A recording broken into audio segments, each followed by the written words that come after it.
So next, we're bringing up a social scientist from the University of Oregon, Cass Mosley, and she's going to set the stage for us about how social sciences is conducted. It's a very cross-cutting discipline. When we look to where it might live in the Forest Service, it could really live anywhere. It could live inside every single one of us as a piece of our job. And if you go to look for social scientists out in academia and elsewhere, they're tucked all over the place. There's just all kinds of different themes of study. I had absolutely no idea what was all in the bucket that's considered social sciences. So she's going to help us get an understanding of that this morning. So help me welcome Cass Mosley.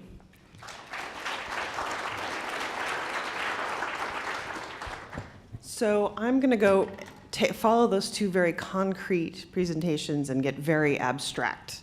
My apologies for that, but if someone says to you, so what is social science, you know you're in deep trouble. Because if you know by the end of today, would someone send me an email?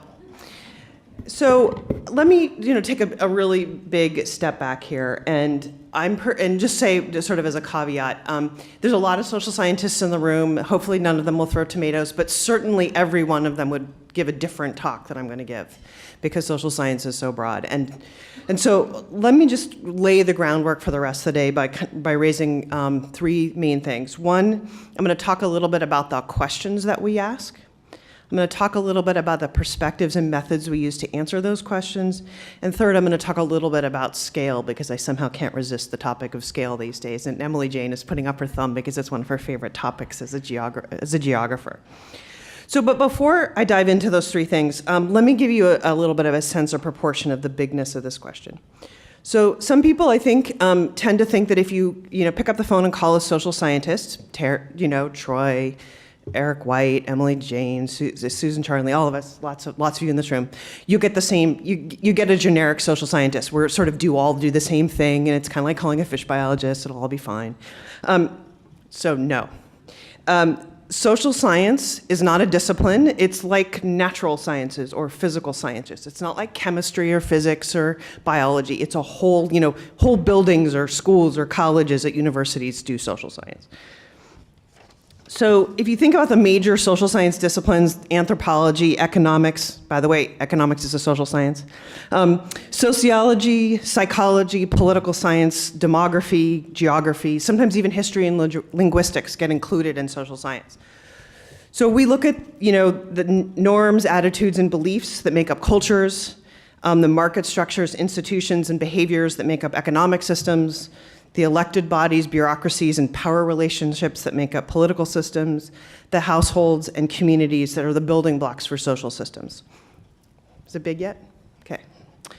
So, to find somebody analogous to a fish biologist, you have to go into a sub-discipline or maybe a sub-sub-discipline of one of these disciplines. So this is big, right? There's only four, there's not that many of us in the Northwest, but there's a lot of us. There's a lot of territory to cover. So really, because there are so few of us natural resource social scientists, and really if you think about it, there's even fewer of us that work on forests and public lands in the American West. The cool thing about that, I think, is that we end up doing much more applied work than our colleagues in disciplinary, in political science. I'm a political scientist. Most of my peers that I went to graduate school would not recognize what I do. And we're really interdisciplinary in what we do. We have to use a lot of different methods. We have to come together in interesting ways. And actually, the blurring of the disciplinary boundaries and the multi-methods that we use is one of my favorite things that I get to do by playing in this space. I'm actually a very classically trained political scientist. Of those of you who knew me in the room, how many people knew I was a political scientist? Not very many. Okay. Many people call and assume you're getting an economist. I think the economists laugh at this. So all right, let me before I get too sidetracked on this big topic. All right, so research questions, methods, and scale. So let me just suggest some research questions. What drives some people to reduce fire hazard around their homes but not others? What do people think of the assisted migration of trees? What roles do community-based organizations play in restoration-based economic development? Under what circumstances do voluntary programs work better than regulation for increasing streamside shade? In what ways do the dynamics and capacity of ID teams affect the likelihood of a NEPA appeal? How do agency fire suppression contracting practices affect the location and capacity of businesses who do fire suppression? When the Forest Service uses the word landscape resilience, what do they mean? How has integrated resource restoration pilot affected the ability of national forests to do landscape scale restoration? How might different performance measures affect agency behavior? And how do international log markets affect the political pressure placed on the Forest Service to harvest timber? All over the map, right? Okay. So the first thing I would say, again to my point about all over the map, is that if I'd picked any scientists and the social scientists in the room and asked them to list 10 questions, they wouldn't have been this list. I promise you. This is the list biased by a political scientist who really, really likes to study complex bureaucracies, which is how I spend my life studying the Forest Service. Okay, so the second thing is that these questions, even this narrow cast list made at 10 at night list, it really covers a lot of territory. It's about what individuals think about things, why individuals act or don't act in particular ways, how communities organize, how policies affect economies, how economies affect policies, and how bureaucracies respond to changing policy environments, how communities respond to changing environmental conditions. Okay, so let's if we've done nothing to narrow what it is that social scientists ask, the kinds of questions we ask, I'm going to make it worse by not narrowing the way in which we ask them either. So this is going to be a little bit of audience participation. So let's go back to the first question I asked, which is sort of the question we get asked a lot, social scientists. So why don't those folks reduce the fire hazard around their communities, around their homes? Seems obvious, right? Why don't they do it? Why don't most people do it? The real better question maybe is why do some people do it and not others? So why? What do people think? Why? We're gonna make a bunch of hypotheses. Privacy. They want privacy. It's beautiful. What else? It's not worth the cost, says the economist. They're too old. They don't have the capacity to do it. None of my neighbors do it. None of my neighbors do it. I didn't know I was supposed to do it. What? I'm sorry, what? No fires yet. There's no risk. Okay. I'm not allowed. Okay, or there's nothing forcing me to do it, the opposite of that. So what have we said? Okay, education, maybe people need to be educated. Maybe people don't perceive the risk the way they should. There's not enough social pressure. My neighbors aren't doing it. The aesthetics aren't what they should, are not going to, don't make me want to do it. Maybe we didn't say this, or we alluded to it. Maybe some demographic groups are more likely to do this than others. Maybe there's no money, financial incentives, maybe people need technical assistance. Maybe people need to be part of social networks that give them all these things in order to make it possible. Maybe communities who self-organize are more likely to be able to create the dynamics that make this possible. Okay, now we have, 10 different hypotheses.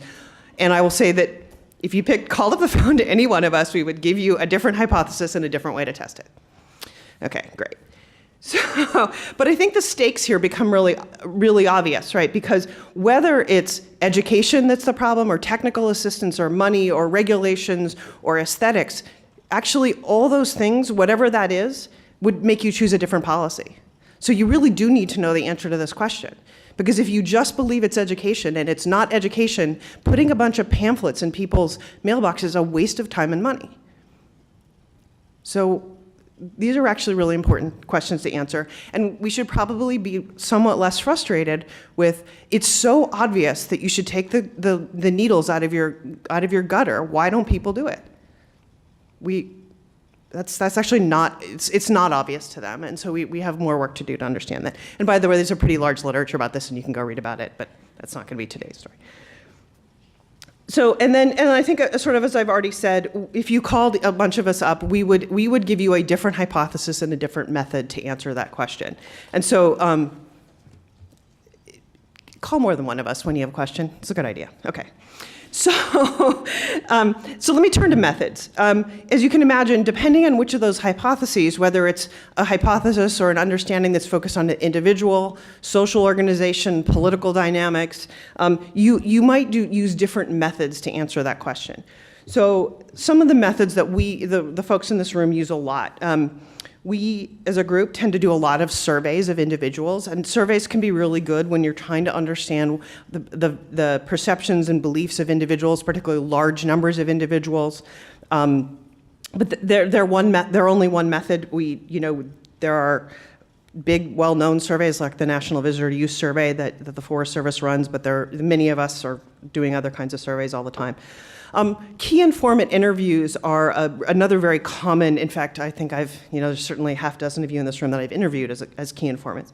And key informant interviews are usually very qualitative, conversational events where you really are talking to somebody who has a special place in a political or social system. They're a district ranger, or they're a silviculturalist, or the head of the collaborative group, or they run a nonprofit organization, and you want to understand the knowledge that they have about given where they sit in the system.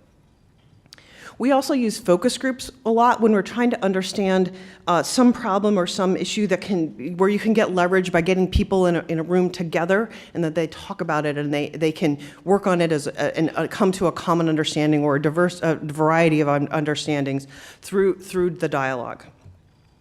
And then finally, another common method is we have to repurpose data that was used for something else.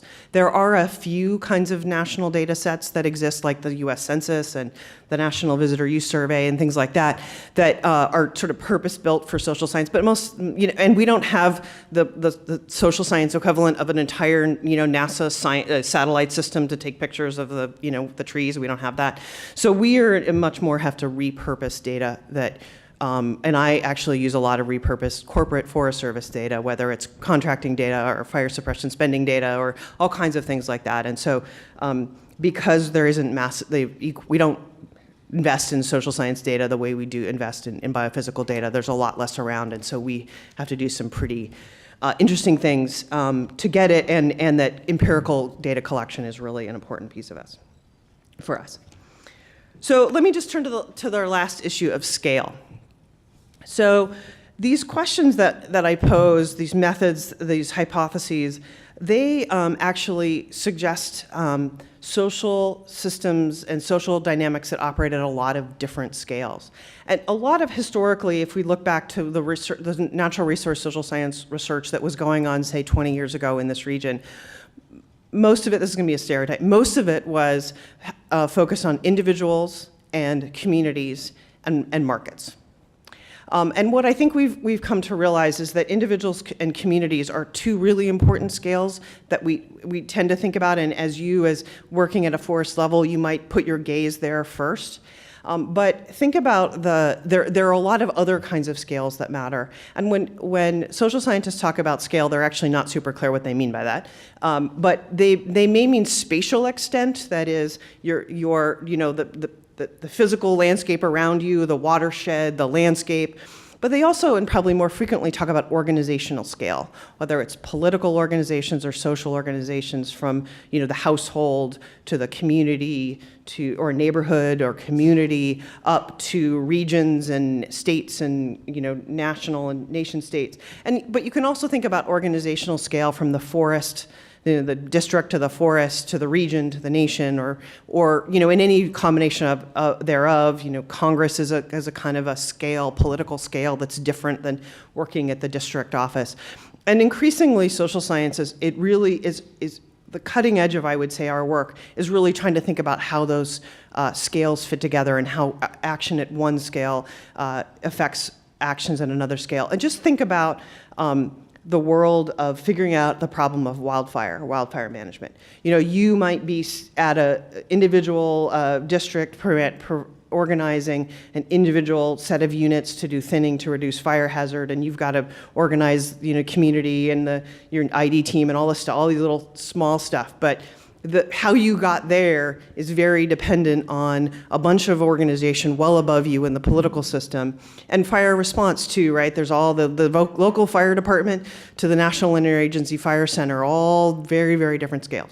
So I think it's worth, whether you're a social scientist or not, to lift up your head and say, well, what are the dynamics going on in my place, and how are they affected by things happening at different scales? So let me just you know, it's much more plausible when John says social science is important than somebody who spent 20 years as a political scientist say social science is important. But let me just conclude with, I think, how I think about this is that there are a lot of really, really pressing, detailed things that we all come to work every day and worry about, and a lot of them have social dimensions. Maybe all of them have social dimensions. But I think also the world that we live in, the natural resource world, the pressing problems are social. And you'll probably hear this a lot today in a lot of different ways. I would suggest that climate change adaptation is not now a matter of getting a better global systems climate model. That's a really important thing, or even frankly better fire models, also totally vital. But climate adaptation is a social process. It's not a global climate model. It's not even a global climate system. It's a social process. It's going to be a political one. It's very complicated. I think similarly, the Forest Service was founded with a very clear sense of how change happens and how change should happen. Give a lot of scientific expertise to very independent government employees. They will serve society well, and they will solve problems, and we will have great managed forests. That is not the 21st century Forest Service, right? We know that. We deal with not complicated problems, but wicked problems. The expertise that is needed is way, way broader. And we need an adaptive governance system. That transition from the old to the 21st century and really making that work, that is largely a social process. It's a social process made up of a lot of people who have training in biophysical, very, very critical biophysical resources, but how we make a functional Forest Service in the 21st century that responds to society's needs, that makes it you all want to come to work every day, that's basically a social process. All right, so let me stop there. Hopefully I've got maybe 5 minutes for questions. Happy to take any, including tomatoes thrown from my comrades who think I got it wrong. Yeah. Given what you just said, and going back to John Lawrence's opening statements, how would you take what you just said and plug it into his advice to bring on more social science? Where would you focus those investments? Where would you focus those added investments if those actually appeared? What would be your advice? So I think that there's two things I would suggest. One is, given that the Forest Service's capacity to add social science researchers is very limited, I would be sure that you diversify the kinds of social scientists you have. People you have are great. They're working, there's not, if you added another 0, we would still not be enough, but let's say you're going to get 2. Do something different. Partner with the social scientists, the growing, frankly, number of social scientists in a diversity of universities, right? I'm not at a land grant. Oh, ducks, right? Not beavers, right? Okay, so diversity of universities. And I think it's very interesting, for example, that the Eastern Station Director position is open right now. Some of you know. It is being flown as a SES position. You have to be a forester to qualify for that position. I think that actually is probably a problem. There's a lot of us in this room who are not qualified for that position, even if we have senior executive management. I think that's interesting. So then that was a corollary to that is we really, really need positions at every scale, from station directors to people running NEPA teams who have social science training. Social science isn't this thing over. You expect biologists to work in the National Forest System. Let's expect social scientists to work in there too. And if you don't write job descriptions that allow them to be there, you can only have a station director who's a forester. One more. Related to that question and your answer, are there agencies that you think, as a political scientist who studies bureaucracies, are doing this really well, or in a really interesting, innovative way? Yeah. So the question is, does anybody have this more right than the Forest Service does? I think, who's making it, you know, first of all, I don't totally know the answer to your question because my world is so revolves around your world that I'm not sure I know that if the Environmental Protection Agency or the, Washington State DNR has got this figured out. I think the answer to that is no. You're no worse off than your peers. This is really hard. This is not, this is not like, oh, well, yeah, let's just have some social scientists, it'll all be great. No, that's not how it works. Changing bureaucracy is very, very difficult. And so as much as we all know that needs to happen, I don't think you should be discouraged by where you are. Just to drive home the importance of that within the Forest Service, from the Washington office down recently, from the last couple of years, we've tried to, in hopes to bring in more of the social science, sort of the people, landscape architecture, social science realm into recreation. We've created a multi-series. So instead of just having the 401, which is the biological sciences, which is usually the advertisement you see for recreation specials, but promoting this idea of the other series, including the one-on-one social sciences, just for that very purpose, to give a bigger, broader candidate pool for the traditional positions. So that's at least one way we're trying to change it. I would also just add that given that the gender differences among disciplines that we have right now, that by not including broader, well, and one of the things you also see in higher education is that the social scientists are probably more represented among senior executives than there are, in the faculty ranks. And so I think that says something about whether both if you have diversity goals as well as you want to get different kinds of folks in your executive positions, the importance of being broad about how you qualify for those kinds of positions. As a corollary to the agency capacity, one other question is, do you feel like other entities are doing it better, such as nonprofits like the Nature Conservancy, Sustainable Northwest, and if so, is that an avenue for collaboration to increase the capacity of both?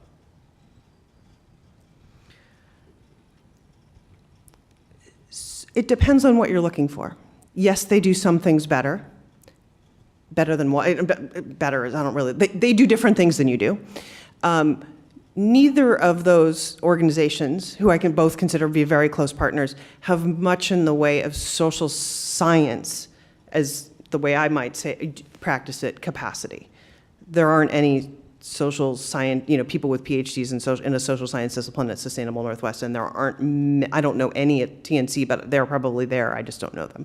But, compared to the number of biophysical scientists, their sort of disciplinary demographics don't look, the Forest Service may have more, actually, as a proportion of the social scientists. But I feel a little bit out on a limb to be answering that, and maybe there's a TNC person who can correct me.